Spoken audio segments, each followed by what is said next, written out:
بسم الله الرحمن الرحيم إن الحمد لله نحمده تعالى ونستعينه ونستغفره ونعوذ بالله من شرور أنفسنا ومن سيئات أعمالنا من يهده الله فلا مضل له ومن يضلل فلا هادي له وأشهد أن لا إله إلا الله وحده لا شريك له وأشهد أن محمدا عبده ورسوله وبعد أيها الإخوة والأخوات السلام عليكم ورحمة الله وبركاته.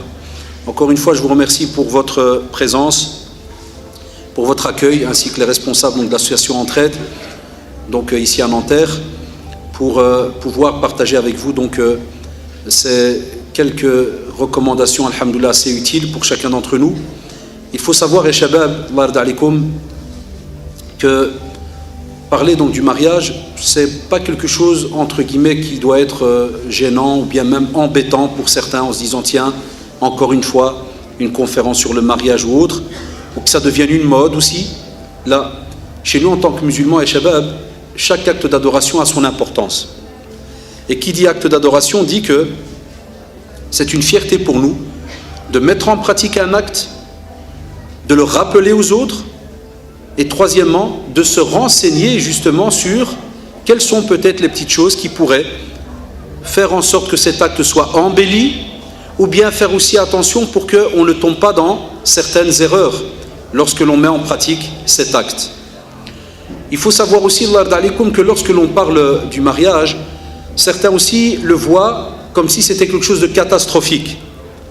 Et ça, on ne veut pas y arriver. Et on ne peut pas en tant que musulman. Et là, wallah, c'est un waswas qui vient de Satan, la'anahullah, parce que on croit que dès qu'il y a quelques petits problèmes par-ci par-là dans certaines familles autres ou dans certains couples ou autres, on pense que c'est fini, ça devient une généralité. Deuxièmement, on oublie que des problèmes dans le domaine du mariage, il y en a eu même au temps du prophète sallallahu alayhi wa sallam. Est-ce qu'il n'y avait pas des hommes ou des femmes qui venaient se plaindre, des époux ou des épouses qui venaient se plaindre au prophète sallallahu alayhi wa sallam pour lui parler de leurs problèmes de couple? Et est-ce que le prophète sallallahu alayhi wa sallam lui-même n'a pas eu des fois certains petits accrochages ou petits problèmes dans le couple où on a même des fois des versets qui ont été révélés? Donc c'est quelque chose de tout à fait normal. Il faudrait qu'on change un petit peu notre manière de voir ou de percevoir plutôt cet acte d'adoration qui est le mariage. Premièrement, ya shabab, lorsque beaucoup de jeunes nous disent oui mais j'ai peur, je voudrais me marier mais il va ceci ou cela. Première chose, le problème n'est pas dans le mariage. Le problème, c'est nous, les êtres humains, ceux qui se disons croyants. On doit absolument, Allah yarda alaykoum, refaire ce qu'on appelle un genre d'autocritique et de se reposer des questions essentielles qui sont pourquoi on est présent sur terre, quelle est notre relation vis-à-vis d'Allah subhanahu wa ta'ala, est-ce que je suis assez honnête pour dire si je suis bien ou pas bien, si je ne suis pas bien, qu'est-ce qui me manque, s'il y a quelque chose qui me manque, comment est-ce que je peux y remédier, comment je peux corriger telle et telle chose, puisque normalement c'est le métier du croyant sur terre. Donc le problème n'est pas au mariage. Si quelqu'un est mauvais, le problème c'est lui, c'est pas le mariage en lui-même, parce que le mariage est un acte noble, c'est un acte d'adoration. Il est dans la sourate Les Romains, et tous les machères n'arrêtent pas de le répéter tout le temps sur la Rum, en vous disant wa min ayatihi, c'est un des signes d'Allah subhanahu wa ta'ala, an khalaqa lakum min anfusikum azwajan. Donc on a créé pour nous de nous une épouse, il y a aussi un époux. Litaskunu ilayha, puisqu'ici on parle dans le verset donc de l'épouse. Il y a comme un genre d'habitation, comme si c'est comme une personne qui va vous couvrir. C'est une personne chez qui, lorsque vous entrez, vous vivez dans la sérénité, l'apaisement, vous êtes heureux, joyeux, vous êtes à l'aise. وَجَعَلَ بَيْنَكُمْ مَوَدَّةً وَرَحْمَةً. Regardez Allah subhanahu wa ta'ala qui nous a créés, c'est comment on est. Et c'est que des fois l'être humain, s'il s'oublie, il peut oublier complètement la bonté, l'amour, la clémence. Et al-mawadda ya shabab est un terme beaucoup plus élevé. Ceux qui étaient présents hier à Ivry, je leur ai dit qu'on allait aujourd'hui donc en parler plus à l'aise. Al-mawadda est un terme qui a wallahi un sens beaucoup plus élevé, beaucoup plus fort, beaucoup plus noble que l'amour au sens propre du terme. Parce qu'al-mawadda, quand tu as, subhanallah, cette bonté vis-à-vis de la personne, même si elle a 80 ans, tu gardes quelque chose à l'intérieur de toi qui frétille, subhanallah, dans ton cœur, dès que tu vois la personne. Sachant que c'est différent avec le regard qu'on a quand on vient à peine de se marier. Ça c'est différent. Ça c'est des fois pour certains, à la seconde, un genre de regard primaire, qui peut avoir une connotation d'envie ou sexuelle ou autre. Ça c'est primaire à la base. Mais Allah subhanahu wa ta'ala encore, il n'a pas dit « وَجَعَلَ بَيْنَكُمُ الْمَحَبَّةِ الْحُبِّ ». Ça c'est des choses qui s'installent au fur et à mesure et qui se travaillent. Mais la bonté, subhanallah, c'est pour montrer que si tu aimes vraiment la personne, ben, tu l'aimes même quand alors il y a une petite erreur. Et voilà pourquoi il y a aussi rahma. وَجَعَلَ بَيْنَكُمْ مَوَدَّةً وَرَحْمَةً. Dès rahma, dès la clémence. Ah, lorsqu'il y a une erreur, lorsqu'il y a un petit problème, où est-ce qu'elle est la clémence? Où sont ceux qui arrivent à fermer les yeux? Où sont ceux qui laissent un œil ouvert et l'autre fermé? Une oreille qui entend, l'autre qui n'entend pas? Où sont-ils? C'est là le problème. Pour nous tous, hein, même moi qui vous parle, après 22 ans de mariage, j'ai aussi des hauts et des bas, j'ai aussi des petits caractères qu'on a dû penser, qu'on a dû travailler, d'autres qui collent encore un peu, d'autres qu'on essaye de ceci. On reste des êtres humains. Ah, mais les meilleurs parmi les êtres humains, et on l'espère, Inch'Allah, dans le monde des croyants, c'est ceux qui sont sincères, mais qui tous les jours essayent de corriger quelque chose, qui acceptent aussi le conseil, qui acceptent aussi, si jamais ils sont dans l'erreur, qu'effectivement tu es dans l'erreur, que ça soit l'épouse qui te fait la remarque ou bien l'époux qui te fait la remarque. Aussi, lorsqu'on parle de sincérité, on espère que tu sois de ceux qui, alhamdoulilah, vivent dans l'islam et il y a une éducation musulmane sincère. Et là, on va se comprendre, puisque dès qu'on va arriver justement à cette fameuse vie de couple, on a en face de nous quelqu'un d'honnête, homme ou femme. Après, les erreurs qu'il y a, ça c'est des erreurs humaines. Est-ce que vous me suivez jusque maintenant?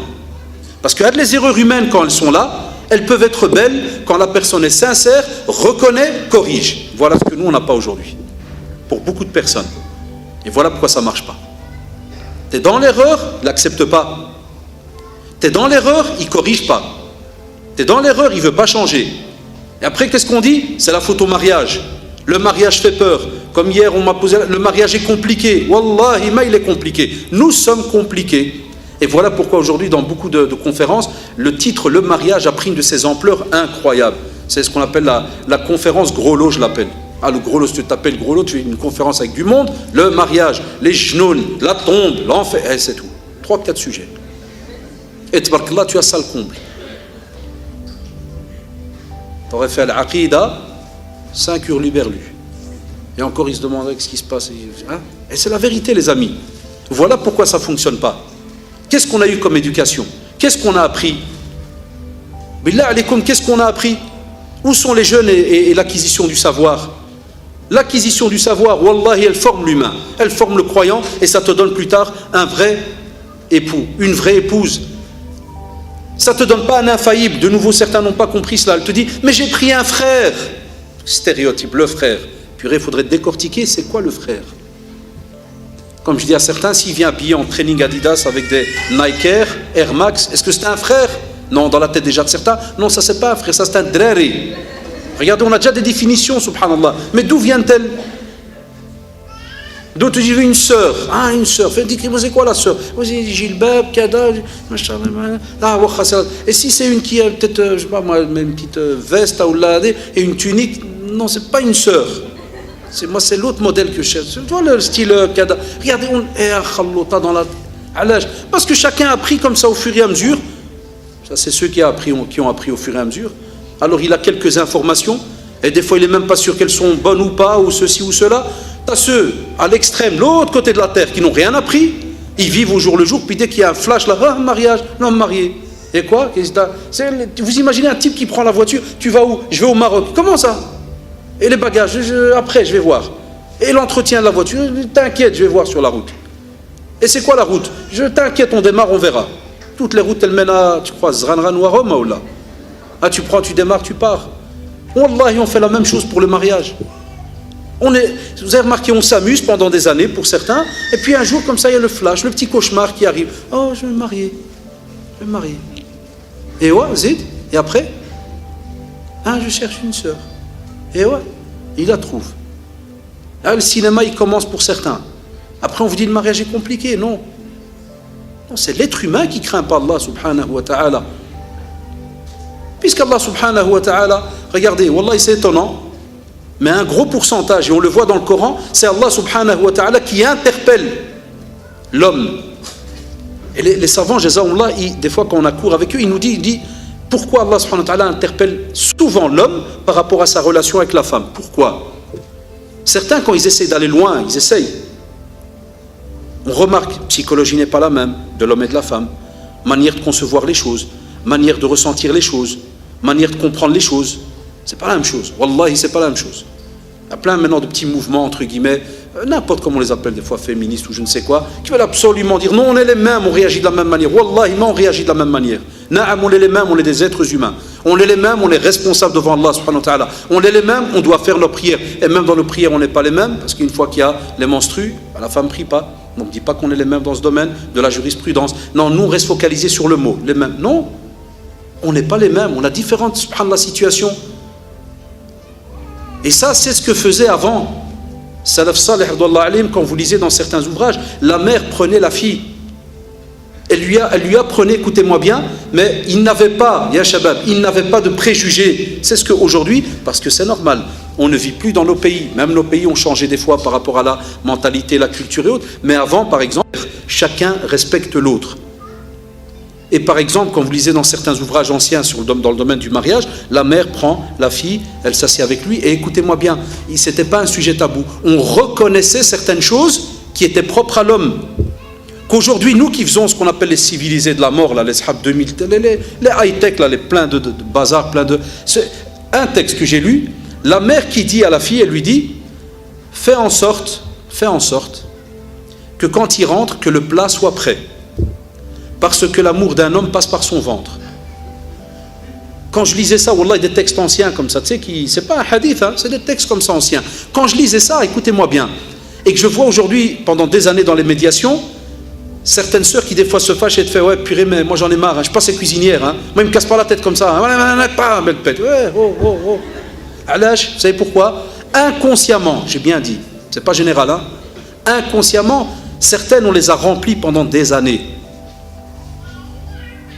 T'es pas une moutonne, il va te bouffer cru, il va te faire, montre-lui que t'es une femme, montre-lui que t'es, montre-lui, et pendant des années, elle rajoute des boucliers, elle ammar. Quand elle arrive chez lui, c'est un haïstat, c'est une comme ça.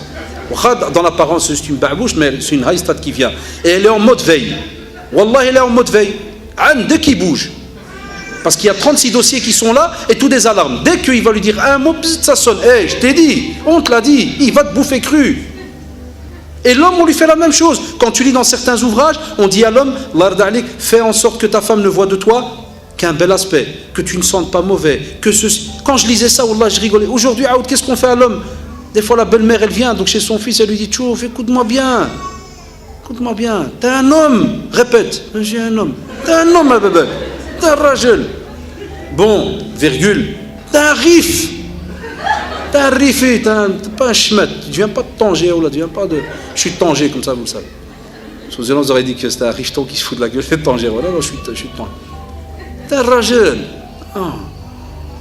Répète. J'ai un rajel. Haïda. Dès que tu la laisses monter sur ta tête, que sur le crâne. Et le type, pendant des années, c'est ce qu'il entend à la maison. Virgule, il voit son père, comment il fonctionne avec sa mère. Il voit ses frères et sœurs qui sont mariés, que ça a donné. Et qu'est-ce que ça donne après 15, 17, 20 ans d'éducation? Ça donne des fois des jeunes qui ont peur. Dès que tu dis le mot mariage, divorce. A'oudhu billah, où vous avez trouvé cela dans le Coran ou la Sunna? Où avez-vous trouvé cela? Non. C'est à nous, les musulmans, de se revoir et d'accepter des fois qu'il faut être honnête. Parce qu'avant, quand on était, écoutez bien, ça, c'est un paramètre important, et shabab, qui doit nous pousser à la réflexion. Avant, nos parents, ils ont grandi dans ce qu'on appelle un giron musulman, un giron familial musulman, un pays musulman. Comme le disaient nos parents, même si tu sors dehors et que tu as envie de faire l'imbécile, tu auras tout le temps un petit vieux, mskin, un hajj qui va passer, qui va te dire « Taqillah ». Oups. Ou bien qui va te dire « Nta, t'es pas le fils de l'hajj un tel ?» Allah taqta' babak billati. Donc il y avait une surveillance. C'était le goulag, mais c'était comme ça. C'était beau. Donc il y avait, alhamdoulilah, il y a l'adhan, l'appel à la prière, il y a, vous voyez ce que je veux dire, hein, il y a de l'islam, ça tourne. Allah subhanahu wa ta'ala a fait qu'on a dû se déplacer. Nos parents ont dû se déplacer. Nous, on est nés ici en Europe. Nos parents se sont déplacés. On est venu habiter dans un pays qui a d'autres cultures, d'autres manières de voir. Il n'y a pas d'islam, ceci. Mais il y a ce qu'on appelle l'islam, mais de ce que les musulmans ont hérité. Ah, lesquels? La deuxième génération, troisième, quatrième, cinquième qui est née ici. Qui n'a plus la même vision de ce qu'il y avait au bled. Qui n'entend plus l'adhan. qui est au courant de toutes les lois, que même si un petit vieux il vient et lui dit dans la rue, je vais le dire à ton père, il va te chercher, tu fais SOS, droit des enfants, Wallah il me touche, j'appelle 1304. J'ai inventé le numéro, je ne sais pas ce que vous avez en Belgique, sinon on a un petit numéro, Wallah que même des petits prennent le GSM 1302, ouais mon père il m'a donné une tarte, Wallah le lendemain il est convoqué. Je ne parle pas de frapper ou tout ça, un autre domaine, attention, hein. Je donne les exemples. Enfin tout ça, subhanallah, tous ces paramètres, et je peux en citer plein, ont fait que l'être humain, aujourd'hui le croyant, ne fonctionne plus de la manière aussi à l'aise, façon de parler, dans laquelle il était il y a X temps dans le domaine des rappels, ceci, cela. Aussi, les gens avaient la langue. Beaucoup comprenaient, par exemple, quand ils allaient, que l'imam parlait en dialecte, il faisait un dars, une conférence, ils comprenaient.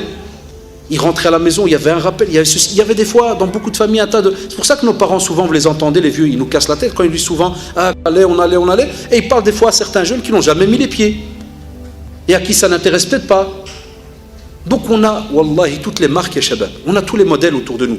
Et c'est ce qui fait qu'aujourd'hui, lorsqu'on se marie, beaucoup ont gardé les mauvaises habitudes.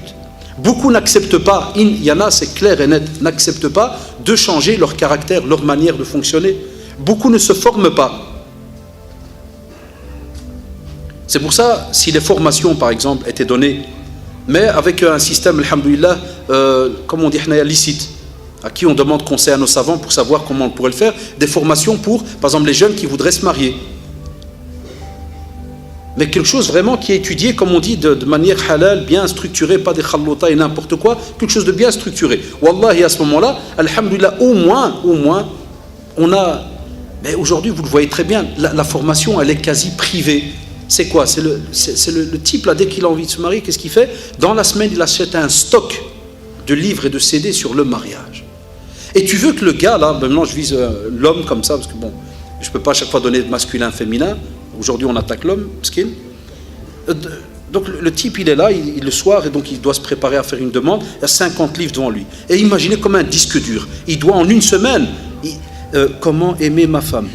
Oui, tu dois être doux, tu dois être... Oui, tu dois... Prends-la dans tes bras. Oui, tu dois... Oui, la femme est quelqu'un qui est pas très... Déjà, le soir même, il dit... Quel mariage? Elle va me hammer, celle-là, vous me brosse la tête, oh là. Et prends, si jamais, c'est un exemple plus tordu, prends si c'est un mec qui n'a jamais connu ni le domaine sentiment, ni émotion, ni... Tu vois, c'est le genre qui, quand il rentre à la maison, et que par exemple son père, il vient et il veut, le jeune là, il veut être pris dans les bras, son père qui lui dit, Chandek, qu'est-ce qui se passe? Je peux te donner un bisou. Chandek babak liou, Maxia. Et wallah, ça existe, j'ai des jeunes qui me le disent, mon père, et ça existait même au temps du prophète, sallallahu alayhi wa sallam. Il y en a qui croient que c'est nouveau. Vous vous rappelez l'arabe qui est venu chez le prophète, il a vu le prophète embrasser les petits. Il a dit, moi j'en ai dit, j'ai jamais embrassé rien.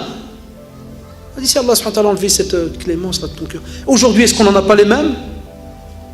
On en a ou pas? On en a, mais ce même gosse là qui a jamais reçu de bise, celui-là il va se marier dans 1 an. Et celui-là il va s'asseoir et sa femme va lui toucher son oreille. Mais me touche pas, purée, il va faire un... Tu me touches. Mais jamais de sa vie on l'a touché. Si au cours de boxe, ou là, je ne sais pas ce qu'il fait comme sport, il a déjà reçu 2-3 tartioles, mais en dehors de ça, non, ne me touche pas.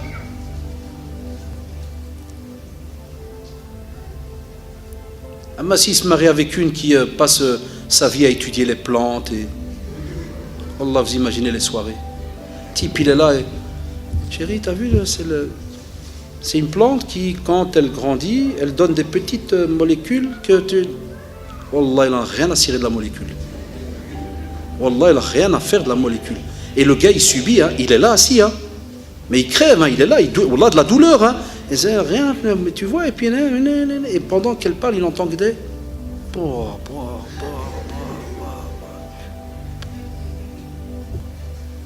Et là où le couple il pète complètement, c'est quand à la fin de la discussion on lui dit « Alors qu'est-ce que tu penses de la molécule ?» Et que lui, comme c'est un sincère, il ne ment pas, il lui dit « Quelle molécule ?»« Ah, tu ne m'as pas écouté. Donc je ne vaux rien. » Ah, regardez les caractères, comment ils sont différents. Encore une femme qui va parler, je ne sais pas moi, un homme qui va parler avec sa femme 5 minutes et que sa femme va lui dire « Répète, répète. » Il y a des hommes qui sont comme des fois, entre guillemets, à l'heure. « Ah, t'as pas entendu. Oh, allez, je répète, Zed. » Et il rigole comme ça, Zed. Et des fois, la femme me dit « Tu m'as pas. Hein? Même il n'y a plus de son. Tu crois que l'homme il va pleurer à ce moment-là? Il va dire Allahu Akbar, je l'ai cassé. A'udhu billah. Il va dire ça arrête de coller pour une molécule purée. Vas-y te faire. Il y a plein de molécules, on est tous des molécules alzid. Il n'a rien à cirer. Pour certains. D'autres, tu vas trouver au contraire, il va compatir. Pendant qu'elle pleure sur la molécule, il pleure avec elle sur la molécule. Et ils sont là. Ça aussi, ça existe. Mais de nouveau, on va aller gratter dans la vie de ce jeune. Il a eu aussi une vie où il était peut-être, alhamdulillah, très ouvert à la nature, ceci, cela, kada. Donc les jeunes, vous savez très bien que chacun d'entre nous a un vécu. Alors est-ce qu'on prend la peine de corriger et de voir, est-ce que tout ce que j'ai comme vécu, est-ce que c'est les bons instruments pour revenir à ce que j'ai dit il y a quelques minutes? Le gars, là, vous vous rappelez que j'ai parlé du type qui prend la voiture, qui part en voyage? Est-ce qu'on a préparé? وَتَزَوَّدُوا فَإِنَّ خَيْرَ الزَّادِ التَّقْوَى. On revient de nouveau à la crainte d'Allah. Allah subhanahu wa ta'ala dit, prenez des provisions. Prenez des provisions. Mais la meilleure des provisions, shabab, wallahi, tant que vous ne l'avez pas dans votre vie, vous ne pourrez pas avancer. C'est la crainte d'Allah subhanahu wa ta'ala. Parce que si tu as la crainte d'Allah subhanahu wa ta'ala, même si un jour il y a un problème entre toi et ton épouse, jamais tu vas arriver à insulter ou à frapper ou à dénigrer. Et tu vas aussi être capable de reconnaître s'il y a une erreur, et on va aller plus loin. Même si on ne s'entend plus, alhamdulillah, tu vas leur divorcer dans le halal, tranquille, sans lui faire du mal ni quoi que ce soit. Et la femme, la même chose, elle traduit tout ce que je viens de dire au féminin.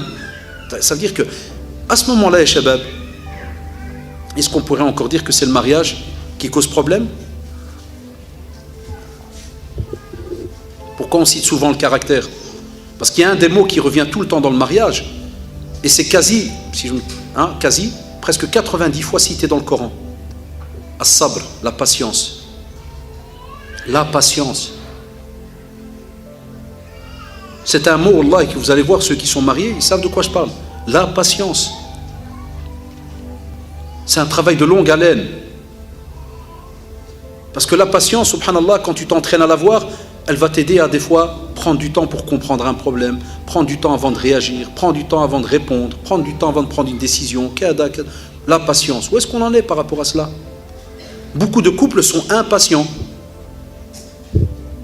Elle se marie ou il se marie, elle remarque qu'il manque un caractère. Non, stop, j'en ai marre, j'arrête. Non, il m'a eu. C'est pas un romantique, j'arrête. Chère sœur, prends ça comme ton petit jihad. Prends-le comme ton petit jihad. Voilà, c'est ta petite guerre sur terre. C'est quoi? Rendre mon mari un peu plus romantique. Prends-le comme ça. Ou bien l'homme qui peut tomber des fois sur une sœur où il va être étonné, elle n'est pas romantique du tout. Il va dire, c'est stéréotypement dans la tête, mais elle doit être, parce que c'est une femme, elle doit être romantique. Comment ça fait qu'elle ne l'est pas? Bah ouais frère, parce qu'elle a grandi avec 10 frères à la maison. C'était Hassan, mais on l'a appelé Fatima. C'est entouré que de mecs à la maison. Que des frères. Même pour un morceau de viande, elle s'est battue. Hein. Tu connais pas son passé. Il y a même des fois des petites balafres ici. Elle a dû courir pour manger. Ah ben ça, qu'est-ce que tu en sais toi? Qu'est-ce que tu connais de ça? Pourquoi tu ne prends pas, je dis souvent aux jeunes, pourquoi vous ne prenez pas ces petits détails-là, qui paraissent des fois un peu lourds ou embêtants? Pourquoi tu ne les prends pas du bon côté? Tu te dis, ça c'est mon petit jihad. Et puis tu as l'autre qui a un autre regard. Au moment même, wallahi c'est lourd, parce que la personne se dit, mais ne comprend pas la même chose au même moment. Il n'a pas la même réaction au même moment. On aurait voulu que... Ben voilà, c'est un travail, la personne, hop, va se dire. Mais si à la seconde, tu laisses Satan entrer, tu dis, voilà, c'est un bédouin, c'est un qui comprend, c'est un ceci, c'est un cela, wallahi, Satan, la'anahullah, va faire que dans ta tête, il y a un moteur qui va tourner tous les jours. Et jamais il va te dire, alhamdulillah, tu es marié avec un croyant. S'il vous plaît, les sœurs, vous traduisez au féminin. Il ne va jamais te dire, alhamdulillah, que tu es marié avec un croyant. Alhamdulillah, qu'il est en train de faire 1 gramme d'effort par an. 1 gramme, c'est 1 gramme. Hein. Si tu le vois vraiment comme il faut, wallahi, 1 gramme, c'est 1 gramme. Avance. Tu ne vas plus voir le respect qu'il a envers toi. Il y a plein de choses qui, subhanallah, sont déjà ce qu'on appelle un bien immense dans le couple. Tu ne vas plus les voir. Mais tu ne vas rester focalisé que sur le dossier qui t'embête. Et je vous le dis avec toute sincérité. Dans les problèmes de couple, c'est parmi les choses qui ont beaucoup embêté. C'est le fait de rester tout le temps focalisé sur le fameux dossier qui manque. Pourquoi il n'a pas ça? Mais soyez logique, dans les 99% des couples, il y a wallahi tout le temps un dossier qui manque. C'est rare, c'est très très rare. Ils existent, mais ils sont rares. Les couples où tu dis, est-ce qu'il y a un problème? Non. Est-ce que tout ce que tu voulais, il y a? Oui, wallah. Et toi frère, wallah, il y a tout, il y a même plus. Ils sont rares. Pourquoi? Vous savez pourquoi? Parce que c'est pas du clonage. Hein. T'as pas pris ta photocopie. Mais il y en a qui se marient, ils croient qu'ils ont pris une photocopie. Non. Eh bien, si on craint Allah subhanahu wa ta'ala, à ce moment-là, on est apte à discuter, apte à changer la chose, apte à se dire, tiens, c'est vrai, ça manque. Et j'ai remarqué dans les médiations que, et même dans nos vies de couple, que quand tu acceptes en face la demande, wallahi, la personne, elle déstresse. Elle se dit, alhamdulillah, bismillah. Ça prouve qu'il a reconnu, il a accepté ma demande, il a accepté la demande, ça prouve qu'il me considère, ça prouve qu'il est prêt à avancer. Et je vous assure qu'à ce moment-là, subhanallah, la personne qui est avec vous accepte d'aller un peu plus loin. Donc de nouveau, on revient à quoi? On revient à cette crainte d'Allah subhanahu wa ta'ala. Quand on a cette crainte d'Allah subhanahu wa ta'ala, shabab, deuxième partie, c'est pourquoi est-ce que je me marie? Pourquoi? On a deux groupes. Un, je l'avoue, c'est la vérité. Ils nous le disent en face à face, que ce soit garçon ou fille. Frère, moi je suis resté dans le halal toute ma vie, maintenant je vais me marier, j'aurai des relations, kada, c'est tout. Pourquoi il y a un problème? Et si un jour la personne elle attrape une maladie, elle ne peut plus avoir de relation, je ne sais pas, pendant 1 an, 2 ans, je ne sais pas. Tu divorces? Vous voyez? C'est une question légitime qui peut avoir une réponse légitime, ça c'est un autre dossier. Mais moi je vise le but. Qu'est-ce que la personne a en tête? Parce que si dans ta tête tu ne t'es focalisé que sur un dossier, il arrive que wallah tu vas vivre mal. Et à ce moment-là, quand on te dit pourquoi tu t'es marié, eh bien quoi qu'il arrive, wallahi la première réponse, elle doit être rattachée à Allah subhanahu wa ta'ala. C'est de se dire voilà, parce que c'est un acte d'adoration, parce que je veux plaire à Allah subhanahu wa ta'ala, mais il y aura toujours le mot Allah subhanahu wa ta'ala, il y a toujours le nom, afwan, il y aura toujours le nom d'Allah subhanahu wa ta'ala qui va apparaître dans la discussion.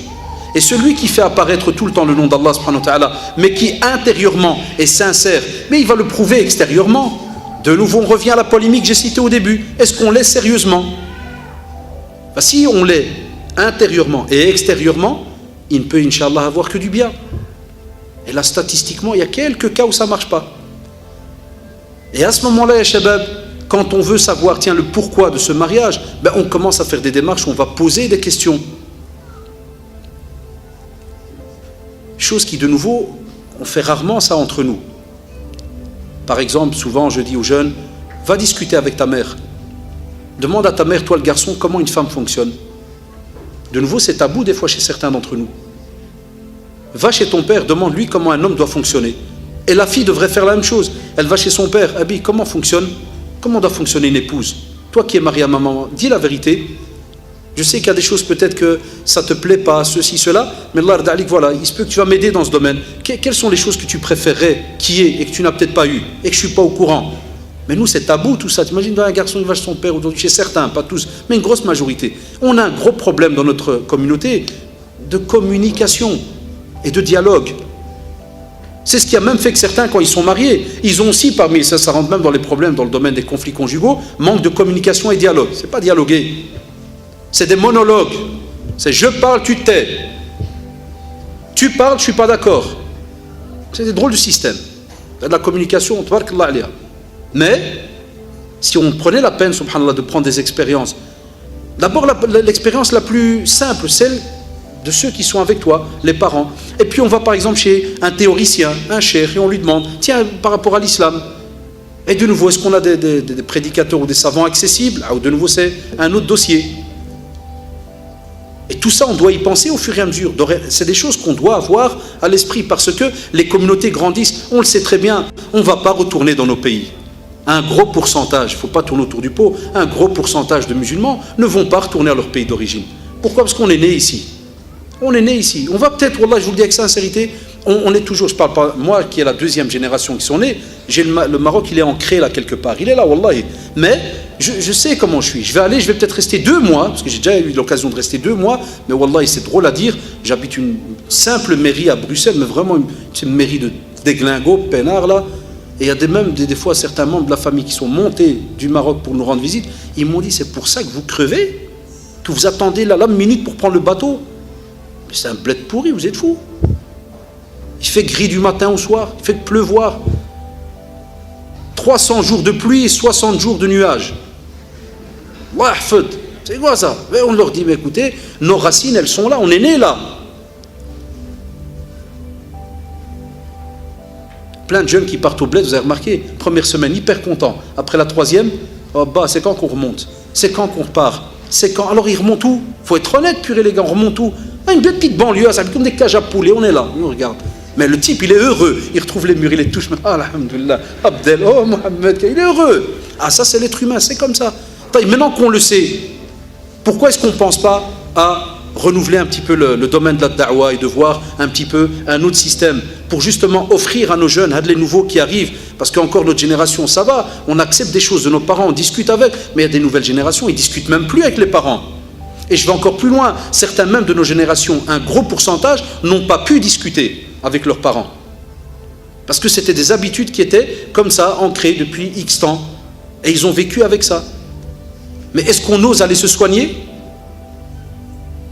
Parce que pour arriver justement à cette patience et à être capable de fournir un effort un peu plus constant, un peu plus fort, mais il y a une certaine éducation derrière. Et ceux alors qui ne l'ont pas eu, vous croyez que tu deviens patient dans les minutes qui suivent? Qu'est-ce que tu crois? Parce que tu as été faire la demande en mariage, c'est accepté, l'imam a dit, Masha'Allah, vous êtes marié, oh la patience elle est là, Allahu Akbar, je suis impatient. Non, tu es vraiment un impatient, Wallah, tu vas voir. C'est à chaque fois vouloir aller plus loin, aller plus vite, et avoir ceci, et avoir cela, mais tu ne l'as pas. Il l'a pas. Celui qui n'a pas quelque chose, il ne sait pas la donner. Et un jour, ça revient comme un effet de boomerang, ça va te revenir au visage. Une fois marié, c'est dangereux. Je préfère alors que tu te formes par rapport à certains manquements que tu as et que tu les acceptes avant de te marier. Ça, c'est un point, c'est essentiel, parce que j'aime bien dans les ouvrages, on apporte un tas de tirs, on vous met respect, dialogue, communication, l'émotionnel. Il y a moyen de faire des cours de psycho dans le domaine du mariage et de faire l'intellectuel ici devant vous pendant des heures. Mais si l'humain qui est en face n'est pas connecté à ces sujets-là, il ne les a pas eus et il ne fait pas le pas, ben on continuera toujours à parler du mariage d'une manière négative. Alors que le mariage chez nous, il n'a rien de négatif. Au contraire, c'est hyper positif. Et c'est pour cela, Allah d'alikum, les shabab, il ne faut pas, s'il vous plaît, il ne faut pas être gêné. Même ceux qui sont mariés, il ne faut pas être gêné. Que si vous sentez qu'il y a quelque chose qui manque, s'il vous plaît, allez vers les spécialistes. Allez vers les spécialistes. Il ne faut pas que ça soit gênant. Si on a des psychologues musulmans, on commence par un exemple, on commence par le Cheikh, Kada et autres. Il y a quand même chez nous une petite déontologie très très très belle, mais on sait très bien qu'il y a certains dossiers, même le Cheikh ne pourra pas vous aider. On va voir un psychologue musulman parce qu'il peut un peu jongler, jouer avec, comme vous savez, avec l'islam et l'étude de l'être humain. C'est vrai ou pas? On n'en trouve pas, on va, alhamdoulilah, si on a un bon bagage religieux, Kada, on sait faire la part des choses, on va voir alors un psychologue, tout court, pour dire, tiens, quelles sont les pistes que vous donnez à quelqu'un qui, par exemple, est un impatient? Est-ce qu'il y a des exercices? Est-ce qu'il y a du... Je ne sais pas, est-ce qu'il y a quelque chose? Ça existe, j'ai déjà parlé pendant des années avec des psys non musulmans et même des psys musulmans à qui on envoyait, nous quand j'étais au centre, donc des personnes. Et j'ai eu contact avec eux, parce qu'on a eu même, les dernières années où j'ai travaillé au centre, un psychologue musulman, qui avait un très très bon ami à moi, qui était, alhamdoulilah, qui a aussi son bagage religieux, formé aussi dans la théologie et autres, et qui sait faire la part des choses, tout ce que vous voulez. Et il me dit, il y a des fois plein d'erreurs qu'on commet, parce qu'on croit que la personne vient et tu dis, je suis un cher, je suis quelqu'un qui m'énerve. Chaque fois je crie sur ma femme, alors t'as le cher, il fait, haram alik. Ah, je te remercie pour la réponse. Ah, t'as raison, je m'énerve plus. Oh, ah, je suis bien là. C'est une réalité. Le cheikh, lui, miskin, il va te donner la règle religieuse. Si tu as un deuxième cheikh qui est beaucoup plus, dans le domaine des virgules, il va te dire, tu vois, voilà, parce que le rabab, écoute, le prophète m'a dit, écoute ceci, voilà. Mais au même moment, il faut être honnête. Wallah, il ne t'a pas arrangé encore toute la situation. Pourquoi? Parce que pour certains, il faut être honnête, pour certains, la colère, là, elle est ancrée à l'intérieur parce qu'elle a une raison quelque part. Elle date peut-être depuis 20 ans. Peut-être que c'est des histoires que tu as emmagasinées, wallah, et des fois sans que tu le remarques. Et qui, parce que ton époux, ton épouse ont soulevé un dossier, toi tu ne sais même pas que ce dossier, il a le même rapport qu'il y a peut-être 20 ans. J'en ai un bête exemple tout simple que j'ai eu au bureau. Tu as une personne par exemple qui vient, il divorce, puis quand je dis pourquoi cher sauve le divorcer, il m'a dit que je suis bête. Bon, mettez-vous à ma place, c'est normal, je ne suis pas dans le couple. Je lui dis, mais Chère sœur, je vous comprends, là, le mot il est un peu insultant. Il est insultant. Mais franchement, bête, vous arrivez au divorce. Souvent on le remarque, la personne, parce qu'il y a du respect là, dans la médiation, elle descend sa tête, puis on voit des fois la personne qui prend un mouchoir, qui commence à se... Ah, là c'est un signe pour nous. Ceux qui sont dans les médiations, ils remarquent, ah, il y a quelque chose. Qu'est-ce que je dis au frère, tu peux sortir 2 secondes? Chère sœur, la vérité, la réalité, c'est le mot bête.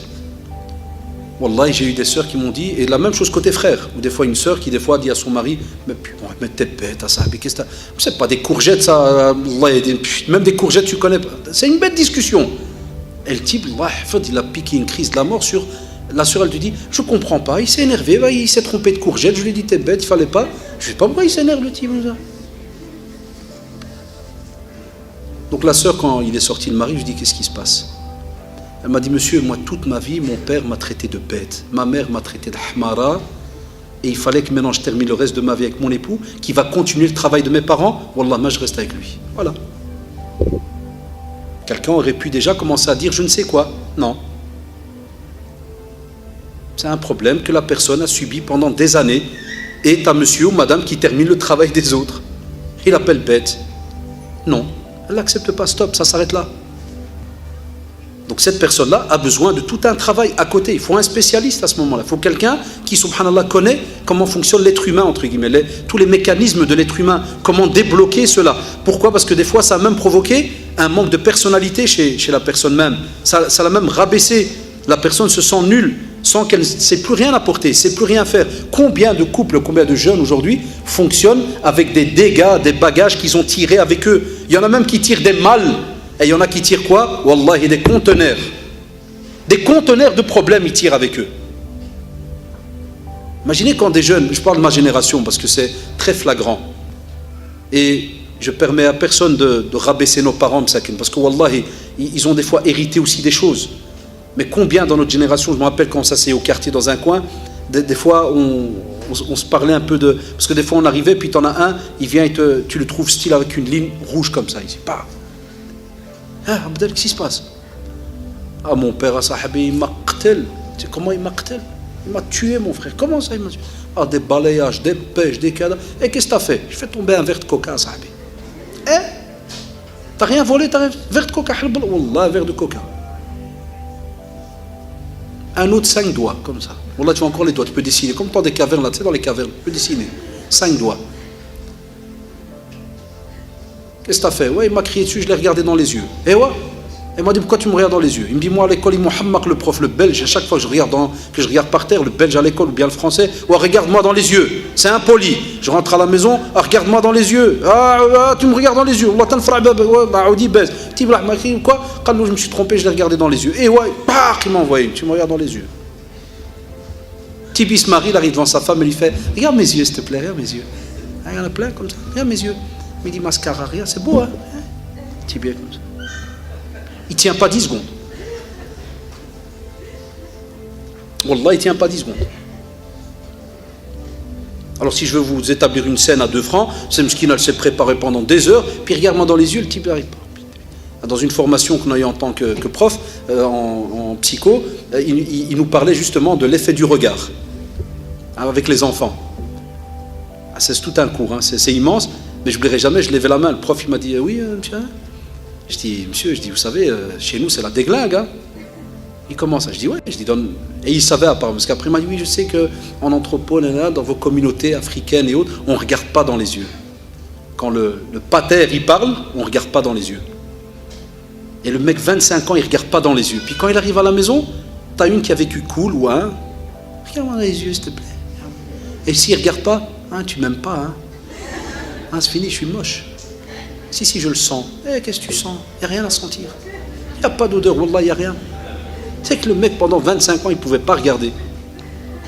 Enfin, alors, tous ces mots-là que l'on dit, comment est-ce que tu fais pour les retravailler? C'est ce qu'on a besoin maintenant. C'est ce qu'on a besoin. C'est qu'on doit absolument faire son possible pour, l'ard alikum, être honnête. Et je conclue là-dessus. C'est d'être honnête envers nous avant ce mariage. Et même si on est marié, de se dire, qu'est-ce qu'il y a à corriger? Qu'est-ce qu'il y a à corriger? Et spécialement, je vis ceux qui ne sont pas encore mariés. Wallahi, revoyez certaines choses. Acceptez, subhanallah, les remarques. C'est pour ça que dans ma conférence sur le choix du conjoint, je disais toujours, rappelez-vous, de faire ce qu'on appelle un CV. Qui es-tu réellement? Mais on sait très bien que quand tu demandes à quelqu'un qui es-tu, vous vous rappelez l'année passée, c'était la conférence, ceux qui sont venus, l'année passée, ceux qui n'étaient pas là, en résumé très rapide, c'était tu prends une feuille et tu écris, voilà, qui suis-je, 2 points. Alors quand on dit qui suis-je, j'avais repris quelques petits textes, quelques petits termes, caractère, 2 points, personnalité, qui suis-je envers l'argent, qui suis-je envers les amis, qui suis-je, c'est plein de... Là, c'est dans la conférence, j'avais mis plein de choses. Et tu écris. On a remarqué statistiquement, j'ai eu des élèves, quand j'ai donné ce cours à Bruxelles, qui, la semaine d'après, sont venus avec une liste. Parce que je ne leur ai pas dit le reste. C'est là-dessus que j'avais fait ma conférence. Je leur ai dit tout simplement cela. Les élèves sont venus. Wallah, et les jeunes. Qu'on soit honnête, parce qu'on est humain. J'ai des jeunes, hein. Écoutez bien. Salam alaikum. Qui suis-je, 2 points. Je suis vraiment quelqu'un de génial. Je suis incroyable. J'aime les autres, j'ai envie d'eux, et maquinade, j'ai envie. Puis je dis à l'élève, je lui dis, tu sais qu'après le prophète, il n'y a plus de prophète. Puis il me dit, quel est le rapport? T'as aucune erreur, t'as rien. Je dis, normalement, c'est les prophètes. T'es qui, frère? Allahu Akbar. J'étais qui? Non, c'est pas ça. Je leur ai dit, deuxième devoir, vous me faites quelque chose dans la réalité. Osez écrire. Certains, wallahi, oui, je suis un radin, j'aime l'argent. J'ai dit très bien, on commence à se connaître petit à petit. C'est bien. Je leur ai donné un 3e devoir. Wallahi, je leur ai dit, allez demander à votre père et à votre mère qui tu es. Et là, vous vous rappelez, j'avais expliqué l'année passée, bon, ça fait toujours rigoler, mais tu as des fois le père qui lui dit, Wallah, bsaraha, franchement, pas être vexé, franchement. Wallah, que t'es un aouj. T'es un hebel. Il me saute, il y a le monseba. Ça fait 10 ans que je dis rien, parce que soit je vais te plier, je vais te faire ou te jeter dans le canal al-Hmaq. Tu dors jusqu'à 14h, tu te lèves, maman, où est-ce qu'il est ma kmija, maman, j'ai un petit peu, tu là, il va se marier dans 2 ans, tu vas rentrer à la maison, maman, où est-ce qu'il est ma chemise Val Floren, on voit plus le cheval, Il va rentrer à la maison, il va s'occuper d'un couple, il va aller travailler au chantier. Je leur ai dit, faites. La mère qui lui met... la mère. C'est la seule qui, wallahi, connaît nos dossiers les plus intimes. Qui lave nos caleçons, nos culottes, nos bas, nos chaussettes, nos chemisettes? Qui les lave? Maman. L'épouse, plus tard. Parce que quand on voit les gens comme ça maintenant, tout le monde est beau. Tout le monde sent bon. Tout le monde a des belles chaussures, machallah. Mais nous n'irons pas sentir dedans. C'est pas demandé. Mais ta mère sait. C'est elle qui prend les chaussettes là. Vous savez, je vois ma femme, pauvre Allah, qui a les bacs, les clairs, les jaunes, les blancs, les noirs. Elle est là, Fred. Et des fois je la vois, je crie, Fred. Ah oui. Et des fois je l'entends crier. Je vous avais dit de changer de chaussures. Allah dit comment vous achetez une nouvelle paire. Qu'est-ce que vous gâtez? Non, le mec il change rien. Il vient, il se marie, puis il rentre. Salut, à peine il lève. Ah ouais, transpiration, qui sait ça? C'est tous ces petits dossiers-là. Pourquoi est-ce qu'on ne les étudie pas, on ne les voit pas? Ça rentre dans tous les petits domaines de notre vie. Pourquoi on ne va pas les étudier? Pourquoi on ne se pose pas de questions?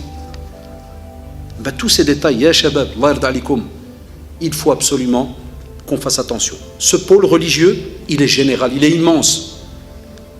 Le religieux chez nous, par rapport au mariage, il est immense. Mais il englobe la personnalité, parce que justement, le mariage, c'est 2 personnes. Et à ce moment-là, s'il y a la crainte d'Allah subhanahu wa ta'ala, eh bien sachez que dans la crainte d'Allah subhanahu wa ta'ala, tu reconnais qu'il y a le destin. Le fait qu'il y a le destin, ya shabab, eh bien je conclus là-dessus. Même si jamais il devrait y avoir un jour un divorce, wallahi, dans votre tête, si vous avez craint Allah subhanahu wa ta'ala comme il faut, s'il vous plaît, là vous vous dites au moins, alhamdulillah, Allah subhanahu wa ta'ala m'a donné une mission qui était de me marier à partir du 1er janvier, indéterminé. Mais ça s'est arrêté, par exemple, j'invente, le 1er décembre. Après 10 ans, alhamdulillah, stop. J'ai fait mon travail. Si je devais mourir dans 1 heure, il n'y a pas de problème. Je n'ai pas été injuste. Allah, j'espère qu'il n'y en a pas parmi vous. C'est ceux qui, le jour où ils pensent au mariage, ils pensent déjà au divorce. Il y en a qui nous le disent, je vais me marier, mais quand même divorcer. à cause de nouveau de tout ce qu'on entend de certains qui craignent pas Allah subhanahu wa ta'ala. Par exemple, ces dernières années, vous allez voir même dans les questions, la polygamie. Il y a plein de sœurs qui disent « Ouais, je me marie, mais les hommes sont les mêmes. Un jour, il va te dégager, tu vas voir. Il va en prendre une autre. » Il y a même des sœurs, le mari vient, il se plaint, il me dit « Monsieur, j'ai mis en pratique ta conférence. Wallah, sincèrement. » Je lui dis « Mashallah, t'es jolie, t'es belle, je vais créer, Inch'Allah, je meurs pour toi, je suis là. » Elle me regarde, me fait « Mon œil, tu vas mourir pour moi. » La première qui vient, tu vas... Ah, monsieur, Wallah, Max, c'est vrai, parle-lui. Tu parles avec la sœur, tu dis, est-ce qu'il est comme ça? Ou est-ce que vous... C'est un type qui regarde à gauche, à droite, qui est un petit tordu. Il fait, non, non, non, mais les hommes sont les mêmes, hein. Tiens, la belge comme ça. Les hommes sont les mêmes. Mais non, chers sœurs, ils ne sont pas les mêmes. Si, si.